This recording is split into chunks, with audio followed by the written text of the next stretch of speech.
रांची में आप किसी भी पुरानी कॉलोनी, किसी पहाड़ी इलाके के आसपास या शहर के फैलते हिस्सों में जाइए, लोगों के चेहरे पर एक अजीब डर दिखेगा। वो डर सिर्फ महंगाई का नहीं, वो डर है जमीन का। क्योंकि कई लोग कहते हैं हमने जमीन खरीदी, घर बनाया, पैसा लगा दिया, पर टाइटल साफ नहीं, कोई केस कर देगा तो क्या होगा। और इसी डर के पीछे एक शब्द बार बार आता है, 1932 का खतियान। आज हम उसी की सच्चाई समझेंगे और ये भी कि 90 साल बाद भी लैंड सर्वे क्यों नहीं और इससे झारखंड कैसे पीछे रह गया। यह वीडियो किसी धर्म समुदाय के खिलाफ नहीं है। हम कानून, रिकॉर्ड सिस्टम और गवर्नेंस की बात करेंगे। जहां भी इलीगल एंट्री या फेक डॉक्यूमेंट्स का सवाल आएगा, हम ड्यू प्रोसेस और एविडेंस बेस्ड जांच की मांग करेंगे। खतियान मतलब रिकॉर्ड ऑफ राइट्स। किस खाता में, कौन सा प्लॉट, उसकी किस्म, किसके नाम, किस तरह का अधिकार। झारखंड में बहुत बड़ी संख्या में विवाद इसलिए नहीं बढ़े कि लोग जमीन नहीं चाहते। विवाद इसलिए बढ़े क्योंकि जमीन का सत्य पुराने रिकॉर्ड में फंसा रह गया और जमीन पर जो आज की हकीकत है वो रिकॉर्ड में साफ नहीं आई। विजुअल। अब सबसे वाइटल पॉइंट जिस पर झारखंड की जमीन की पूरी कहानी टिकी है, छोटा नागपुर रीजन में record of right survey settlement 1932 तक पूरा हुआ और संथाल परगाना रीजन में 1935 तक। मतलब आज हम 2026 में हैं। तो सोचिए, अगर आधार 1932 या 1935 का है और बीच में मॉडर्न कॉम्प्रिहेंसिव रिसर्वे नहीं हुआ, तो आज किसका क्या अधिकार है वो कैसे क्लियर होगा।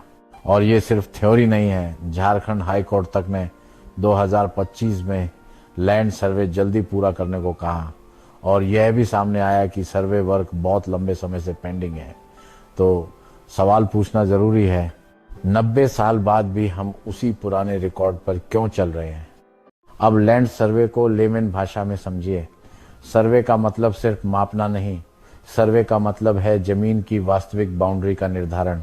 कौन कब्जे में है, कितने साल से है, कौन सी जमीन सरकारी है, कौन प्राइवेट, कौन सी जमीन डैम प्रोजेक्ट के लिए एक्वायर्ड थी, वहां बाद में कौन बस गया, कौन सी जमीन फॉरेस्ट, कॉमन्स, पब्लिक यूटिलिटीज की है, उस पर कब्जा तो नहीं, कौन सा लैंड यूज रेजिडेंशियल बन चुका है, पर रिकॉर्ड में अभी भी कृषि अन्य दर्ज है। यानी एक सही सर्वे से सरकार को पहली बार ग्राउंड रियलिटी का नक्शा मिलेगा और जब ग्राउंड रियलिटी क्लियर होगी तो टाइटल क्लियर होगा, म्यूटेशन फास्ट होगा, इंक्रोचमेंट का असली डाटा मिलेगा, illegal settlement, fake document networks को पकड़ना आसान होगा और एसआईआर जैसी वेरिफिकेशन ड्राइव्स का आधार मजबूत होगा। सीधी बात, सर अगर हवा में चलेगा तो करप्शन कैप्चर होगा, सर्वे अगर जमीन पर चलेगा तो ट्रूथ कैप्चर होगा। अब झारखंड को डिस्ट्रिक्ट लेवल पर देखिए। सबसे पहले रांची अब सिर्फ एक शहर नहीं, ये राजधानी है। राजधानी बनते ही पॉपुलेशन प्रेशर बढ़ता है, रियल एस्टेट डिमांड बढ़ती है, बाहर से लोग आते हैं जॉब, बिजनेस, एजुकेशन के लिए। पर रांची के आसपास और कई हिस्सों में रिकॉर्ड सिस्टम पुराना है और रीसर्वे गैप बड़ा है। इसीलिए यह सवाल उठता है, कौन कहाँ रह रहा है, कितने वर्षों से रह रहा है, किस आधार पर रह रहा है, सरकारी जमीन कहाँ कहाँ है और उस पर कौन रह रहा है, प्रोजेक्ट डैम लैंड के बाद कौन सेटल हुआ। आज अगर सरकार के पास सही सर्वे मैप नहीं तो जवाब अनुमान से दिए जाएंगे और अनुमान वाले सिस्टम में सबसे ज्यादा फायदा किसे मिलता है। मान दलाल नेटवर्क, रिश्वतखोरी और वोट डिवाइड करने वाली राजनीति को। आप जमशेदपुर, इंडस्ट्रियल सिटी जहां लैंड क्लैरिटी का मतलब जॉब्स और इन्वेस्टमेंट है। अगर आसपास के क्षेत्रों में टाइटल अनसर्टेनिटी रहेगी तो एक्सपेंशन और अलाइड इंडस्ट्रीज कैसे आएंगी। धनबाद और बोकारो माइनिंग इंडस्ट्री बेल्ट, यहाँ जमीन के क्लासिफिकेशन, एक्विजिशन, इंक्रोचमेंट और सेटलमेंट सब कॉम्प्लेक्स है। यहाँ सर्वे, रीसर्वे सिर्फ जमीन का नहीं, राज्य की इकोनॉमी का सर्वे है। और देवघर जैसे शहर जहाँ पिलग्रिमेज के कारण तेज ग्रोथ है, ऐसे शहरों में लैंड यूज प्लानिंग और रिकॉर्ड मॉडर्नाइजेशन और भी जरूरी है, वरना अराजक विकास होगा। गलत जगह कंस्ट्रक्शन, डिस्प्यूट बढ़ेंगे और पब्लिक यूटिलिटीज पर दबाव बढ़ेगा। अब आते हैं सीएनटी एसपीटी के कोर पर। इन कानूनों का हिस्टोरिकल उद्देश्य था ट्राइबल लैंड एलियनेशन रोकना। कॉन्स्टिट्यूशन का 5th शेड्यूल्ड एरियाज में गवर्नर को लैंड ट्रांसफर रिस्ट्रिक्ट प्रोहिबिट करने का पावर देता है। पर आज ग्राउंड रियलिटी में रांची जैसे शहरों के एक्सपेंशन जोन्स में एक बड़ा प्रैक्टिकल सवाल खड़ा हो गया है। जब सेल व्यवहार में हो रहा है, पैसा यूज हो चुका है, घर बन चुका है, तो डेकेड्स बाद केस करके किसी की लाइफ सेविंग्स को जीरो कर देना क्या न्याय है। यहाँ मैं किसी को विलेन नहीं बना रहा, मैं कह रहा हूँ पॉलिसी डिजाइन को मॉडर्नाइज करना होगा ताकि गरीब का संरक्षण रहे पर मिसयूज और टाइटल अनसर्टेनिटी न रहे और बोनाफाइड बायर्स सेटलर्स को स्थायी सुरक्षा मिले। अब एक लेमैन केस स्टडी सुनिए, नाम नहीं, पैटर्न समझिए। एक मिडिल क्लास परिवार रांची के पास जमीन लेता है, पूरी जमा पूंजी लगा देता है, घर बनाता है, बच्चों की पढ़ाई उसी घर से। दूसरी तरफ सेलर ने पैसा लिया, उस पैसे से उसने अपनी जरूरतें पूरी की। कुछ साल बाद या अगली पीढ़ी में कानूनी विवाद खड़ा हो जाता है। अब बायर के सामने 3 डिजास्टर्स, 1 सालों का केस प्लस वकीलों की फीस 2, मानसिक तनाव 3, और एक्सट्रीम केसेस में घर निर्माण का खतरा।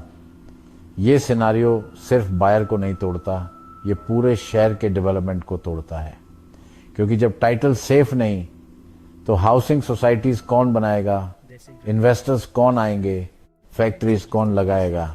इसलिए मैं कह रहा हूं ये गलत ट्रेंड अब पॉलिसी लेवल पर बंद होना चाहिए।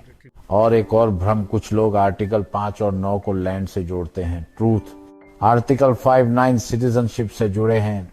लैंड रिस्ट्रिक्शंस का कॉन्स्टिट्यूशनल संदर्भ 5th शेड्यूल और स्टेट लैंड लॉज के आसपास आता है। यह क्लैरिटी जनता के लिए जरूरी है ताकि अफवाह और राजनीति से लोग मैनिपुलेट न हो।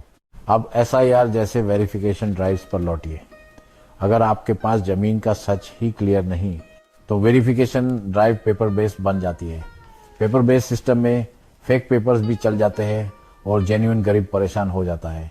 लेकिन अगर लैंड सर्वे रिसर्वे से ग्राउंड ट्रूथ मैप बन जाए, सरकारी जमीन की पहचान क्लियर, प्रोजेक्ट डैम लैंड पर settlement clear, occupancy period clear, zoning clear, तो SIR जैसी ड्राइव्स को ग्राउंड एविडेंस मिल जाता है। फिर करप्शन कैप्चर करना कठिन हो जाता है क्योंकि ऑडिट ट्रेल के साथ बाउंड्री और ऑक्यूपेशन वेरीफाई हो सकता है। अब मैं एक हार्ड सवाल पूछता हूं और ये सवाल जनता के मन में है। कई बार ऐसा लगता है कि लैंड सर्वे रिकॉर्ड क्लैरिटी की देरी कुछ लोगों के लिए फायदेमंद है। क्यों? क्योंकि जब कंफ्यूजन रहता है तब डिस्प्यूट्स बढ़ते हैं, दलाली चलती है, रिश्वत चलती है और लोगों को आइडेंटिटी लैंड के नाम पर डिवाइड करके वोट्स लिए जा सकते हैं। लेकिन एक सिविलाइज्ड राज्य कंफ्यूजन पर नहीं चलता, एक मॉडर्न राज्य क्लैरिटी पर चलता है। इसीलिए यह प्रॉब्लम खत्म होना चाहिए। 1932 1935 के रिकॉर्ड पर 90 साल बाद भी चलना झारखंड जैसे राज्य के लिए डेवलपमेंट किलर है। अब समय है state wide resurvey, digital land records, purification, urban ring regularisation, title stabilisation, time bound mutation, यही रिफॉर्म झारखंड को आगे ले जाएंगे। आपका डिस्ट्रिक्ट कौन सा है? वहां सबसे बड़ा लैंड इश्यू क्या है? कमेंट कीजिए, शेयर कीजिए और रिफॉर्म्स की डिमांड कीजिए।